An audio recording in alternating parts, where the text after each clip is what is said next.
I was very clear from the beginning because I have a voice and I'm going to use it, and I'm going to use it with grace. I'm going to use it with power. I'm going to use it for what I stand for. And I am not going to be bullied. And I am not going to obey. You cannot take long-standing patriarchal methodologies and put it on me and ask me to obey it. That's not going to happen. That's not going to happen. I was very clear about that. It was the 80s. It was Delhi. Those were Mandal Commission days. Those were the days when we were all just beginning to... You were a journalist. Yeah, in those days I was an environmental activist. I used to go and hum chik nahi chingari hain. Those were the kind of... That's what Delhi University was all about. You know, we used to do those dharnas and we had to stand up for our own rights. So that's how it went. So in one of our sessions, you told me the story about wearing the white outfit. Can you share that, please? Yeah, those were early. They were like, I was married for about, I think, 10, 15 days. One of those 3-4 day honeymoons, came back. And the deal was that on the weekends, we used to live in a small apartment in my in-laws, huge house, grandmother-in-law, buas, everybody was there.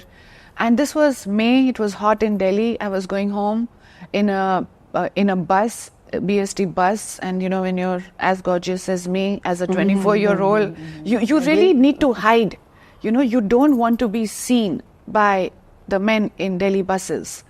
So I'm wearing a white suit, and I'm not stupid, Masoom. I know what white color stands for, but I don't believe in it. So I wore a white suit, and I'm wearing a yellow dupatta, and I've taken out my chura. Punjabis wear that bangle, and I put it in my bag because I didn't want anybody to know that this is a newly married girl. And I just, hiding in the bus, reached home, walk inside, and the grandmother-in-law is sitting here, the mother-in-law is there, father-in-law is there. I do touch feet, and the grandmother-in-law looks at me. She's like, ये लड़की से हम ऐसी बहू लेके आए हम लोग, 10 दिन हुए नहीं इसकी शादी को, देखो सफेद कपड़े पहन के आ गई है. And I'm like, okay, I expected it somewhere, but I had done my research and I was prepared. And so I told everybody, relax, take it easy. You want me to go change my clothes? I have a change. I'll change and come. Where is? I said, no problem. I will wear and come. Relax, everybody.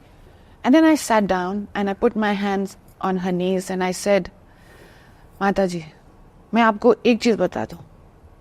मेरे सफेद कपड़े पहनने से ना रोहित नहीं मरेगा, आप relax करो. And that takes a lot they of were guts. like, that takes a lot of guts. Yeah, no, because there is no evidence that by wearing white clothes I get supernatural powers to kill my husband. It is not going to happen.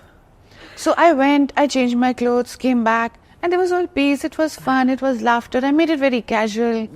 And that's when in the evening my husband came to the room, and I think his mom must have told him, right? And I didn't have any leverage with the guy, right? Because I mean, arranged marriage. It's an arranged. I barely know him, but if I stand for something, I'm going to talk about it, and I do so till today. Till today, if I see that in my house where there are a few elders, there are conversations around body shaming, there are conversations around the color of a skin of a girl or somebody who has walked into the house, it's not okay. And I do continue to express my very kind opinion because I feel that it is a woman's responsibility to be the change that she wants to see in her family. And if she doesn't do it, Seema, who will? Yes. Who else will do it? Because till date, there are conversations on the color of the skin of a girl. And how is that okay still? It's not okay. And the size of her body. You don't get to comment on that, you know, Seema, no? When you come to color, I have a lot to share on that. Really? Because I was judged for my color. I was given a lot of grief for my color. I used to be back in the days, I was very dark. And you grew up in Nagpur, right? I grew up in Nagpur and I was on a bike all day. So the Nagpur sun and the bike, so I was totally tanned. And Raju happens to be very fair. So I got a lot of grief from his side of the family for my color. But leave aside that, on my wedding day, when my relatives have come up to the wedding stage and have told Raju in front of me that you are so good looking and you are so fair, and what did you see in our Seema? How did you choose her? This was said by more than 5 people or more than 10 people, and it was, I was feeling so miserable. I said, this is my family doing this to me. Like, people back then didn't think what they're saying, I think. Yeah. But it did not affect me. For some reason, my color did not affect me. I was also told how to how to have a bath with the ingredients which will make me fair. But I did not believe in all that. Though I never said no for it, because I would never revolt, or I never had a voice. I would say, yes, I'll do it. But I didn't do it. It went all down the Flesh. All down the Very flesh. good. And I did tell Raju, I said, this is Mom, what I am. This is your hack for a lot of things. Yeah. No, but I did tell Raju, this is what I am. You have chosen me, so do not expect me to do these things. So my voice was only on Raju, no one else in the house. And that's okay too. Yeah, That's and okay. he was a great... Growing up, this has been such...